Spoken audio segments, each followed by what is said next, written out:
I recently came across a fantastic BBC magazine article called "A Point of View: Why It's Time to Turn the Music Off."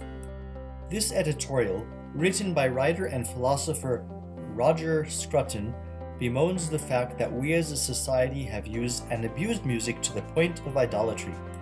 Although Mr. Scruton did not specifically use the word idolatry in his piece, he did say that, quote, "Pop pollution has an effect on musical appreciation comparable to pornography on sex. All that is beautiful, special, and full of love is replaced by a grinding mechanism," unquote. Some might scoff at this generalization.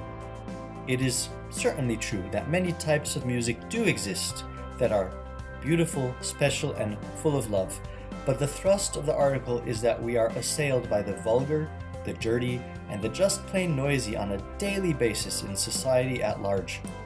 My personal concern is in regard to how music affects children and what the detrimental effects are in regard to the cultural obsession in our pop music with the lewd and the vulgar. Rather than focusing on how we got here or how we can fix the problem, I would like to talk about why it is so important that society recognize the harm that is done through the relentless, casual exposure to dirty music, for music affects children on so many levels. Let's first talk about language. Having two kids of my own, one of whom is now an extremely impressionable toddler, it is very clear to me that we are all products of our environment.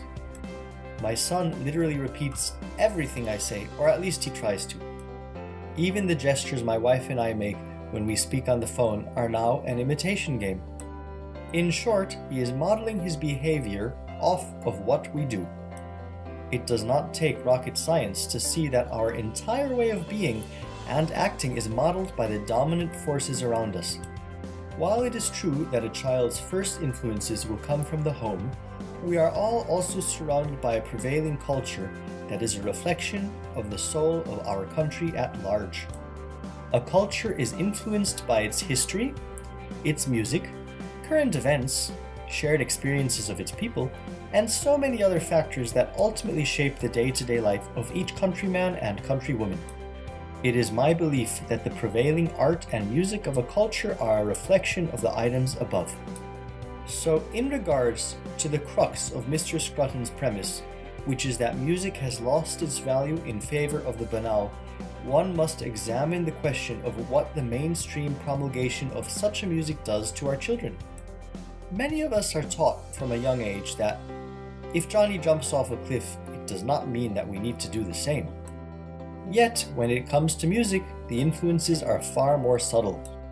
For instance, let's say that your impressionable 10-year-old daughter comes home from school singing the lyrics and gyrating to an extremely catchy and popular Lady Gaga song. Let's say, "Do What You Want." For those who do not know, the song's theme is "Do what you want with my body." The song also states, "You can't have my heart and you won't use my mind, but do what you want with my body." You then express disbelief to your now seemingly sexy sounding little brown-eyed girl and perhaps overreact and say, "You cannot listen to this music anymore." Your daughter, who then retorts, "It's just a song. Don't you realize that?"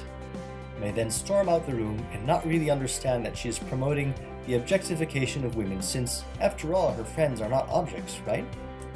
Or she might even say, "I don't listen to the lyrics, just the beat." The hypnotic beat drums the messages into the head, subtly but surely. Indeed, music affects children and adults deeply. And that, my friends, is how it begins. Since the dawn of time, cultures have been subject to negative influences. Teens and preteens have, too, listened to and been exposed to these influences, and many who are now adults will assert that they came out just fine after a phase. Many are not incorrect, of course. There certainly are families that are morally overbearing, and as a result such phases seem necessary out of rebellion, perhaps. Yet, far too many families lack the stable corrective parents who are able to explain why bad messages such as the objectification of women is not a good thing. Unfortunately, our society has not come a long way since the 1960s in this regard. We talk and debate about the concepts of equal pay and reproductive rights, but none of this will ever mean anything if men do not learn to really love a woman in a way that is about commitment and shared dreams and desires. This supports my own personal belief that music doesn't just affect culture, it reflects it. When filthy music penetrates the minds of our sons and daughters, it then suddenly gives them the permission to behave inappropriately. Without the loving correction from an intuitive and mindful parent, who incidentally also knows how not to overreact, these children will be subject to the influences of the loudest voices around them, whether it is Lady Gaga, their, quote, friends, or many of the television one-night wonders who give the false impression of true fulfillment on evening TV shows. So what is one to do? The answer, in my opinion, does not lie in creating a culture war. We do not wish to impose our ideas and values on others, for it is entirely possible to become self-righteous and shove our own culture down the throats of children, to which they will rebel. Rather, the answer, in my opinion, is for artists and musicians to keep creating genuinely. We as a society already crave ingenuity, and we need more real people with real stories. The status quo cannot and will not last forever.